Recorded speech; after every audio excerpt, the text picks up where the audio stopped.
Oke, jadi fitur yang baru selanjutnya di Accurate Online yang akan kita bahas adalah kategori harga. Jadi, kalau di Accurate 5, harga jual itu hanya bisa kita batasi untuk 5 level saja. Jadi, misalnya di dalam suatu barang, kita menentukan harga jual ya, misalnya AC Changhong. Nah, AC Changhong ini kita akan menentukan 5 harga jual. 5 level. Level 1, 2, 3, 4, dan 5. Nah, setelah itu kita masuk kepada list customer. Nah, di list customer ini kita bisa menentukan si customer ini level harganya level harga yang keberapa. Jadi misalnya di sini bangunan perkasa level harganya level yang kedua. Nah, jadi sangat tidak fleksibel. Tetapi di Accurate Online sudah diberikan menentukan harga jual dengan cara yang lebih fleksibel. Nah, bagaimana caranya? Kita lihat sama-sama ya. Nah, jadi kalau di sini di Accurate Online kita klik saja di penjualan. Nah, di sini kita bisa tentukan kategori harga. Jadi contohnya saya buat kategori harganya misalnya untuk distributor. Nah, saya simpan. Kemudian saya buat kategori harga lagi untuk uh, umum atau pelanggan umum ya. Di sini mungkin sudah ada. Oke. Ini umum saya ubah saja menjadi pelanggan umum. Nah, kemudian bahkan saya bisa menentukan kategori harga per customernya. Ya, misalnya kategori harga untuk bangunan perkasa saja ya, untuk bangunan perkasa. Kemudian kategori harga untuk pelanggan yang namanya Multi Jaya Makmur saja.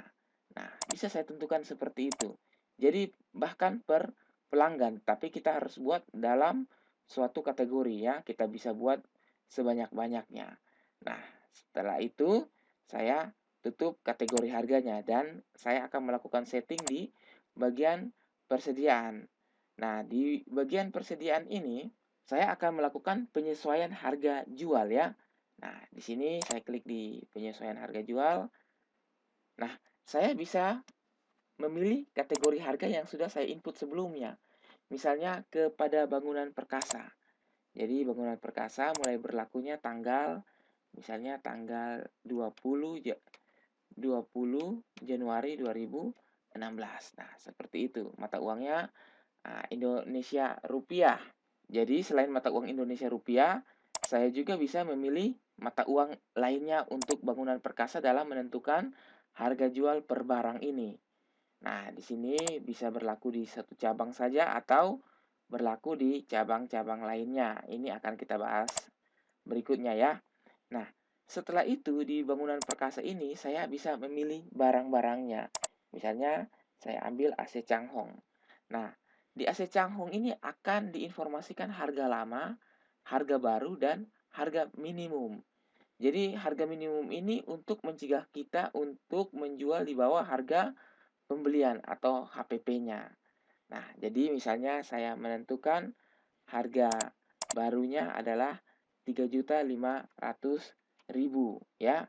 AC Changhong khusus bangunan perkasa saja, kategorinya bangunan perkasa. Tapi harga minimumnya tidak boleh kurang dari 3 juta ya. Nah, seperti itu. Saya klik di lanjut. Nah, selain itu saya bisa menentukan barang-barang yang lain yang ingin saya jual ke bangunan perkasa dengan menentukan harganya sendiri.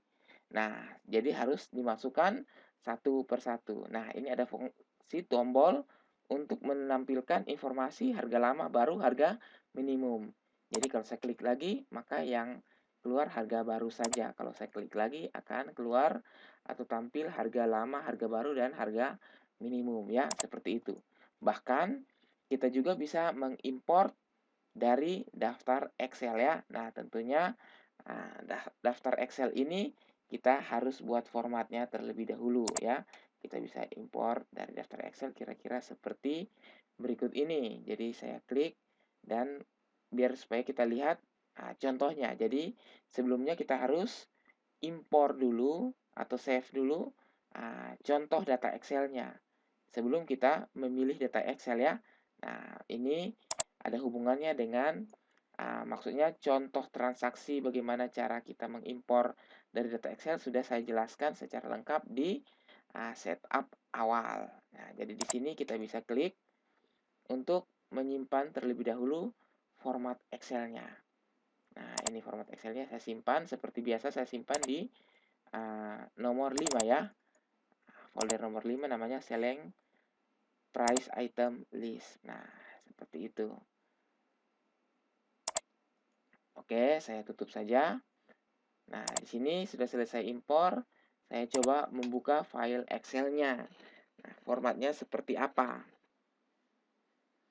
Nah, jadi formatnya seperti ini ya. Jadi kita bisa menentukan atau mengisi nama, barang, kodenya, harga baru, dan harga minimum ya. Masukkan sebanyak-banyaknya di sini, kemudian baru kita impor ke dalam salah satu kategori, misalnya bangunan perkasa. Bisa seperti itu ya. Nah, oke. Jadi, di kategori harga bangunan perkasa ini saya simpan saja. Nah, saya ajukan persetujuan, tentunya akan langsung disetujui ya. Nah, masih sedang melakukan penyesuaian harga jual. Jadi kita tunggu saja sampai prosesnya selesai. Nah, prosesnya sekarang sudah selesai, ada tanda centang. Jadi sudah bisa kita gunakan. Nah, sekarang saya akan melakukan simulasi daripada penyesuaian harga jual kepada bangunan perkasa ya AC Changhong ini. Nah, di sini saya lihat ya sudah disetujui. Oke, sekarang saya akan melakukan penyesuaian, penjualannya ya, proses penjualannya ini berlaku di tanggal 20 Januari. Nah, sekarang saya klik saja di penjualan dan saya klik di faktur penjualan. Nah, di faktur penjualan ini saya akan mencari PT Bangunan Perkasa ya. Nah, misalnya saya buat bukan di tanggal 20 tapi saya buat di tanggal 1 Januari 2016. Nah, setelah itu saya memilih AC Changhong. Saya memilih AC Changhong. Ya, seperti ini saya pilih. Nah, Anda perhatikan harga yang keluar adalah masih harga yang lama.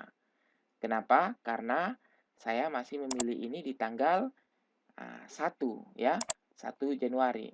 Oke, bagaimana kalau saya pilih di tanggal 21 Januari? Ingat tadi penyesuaian harga jual yang saya lakukan di tanggal 20 ya. Jadi saya buat simulasinya di tanggal 21 Januari. Nah, di sini saya kembali memilih item AC Changhong.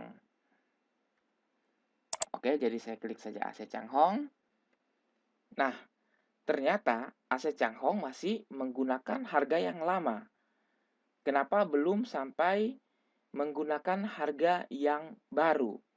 Kira-kira salahnya di mana? Oke, salahnya adalah sebelum saya membuat faktur penjualan ini, ternyata saya belum melakukan setting kepada si customer ya, bangunan perkasa, kategori harganya.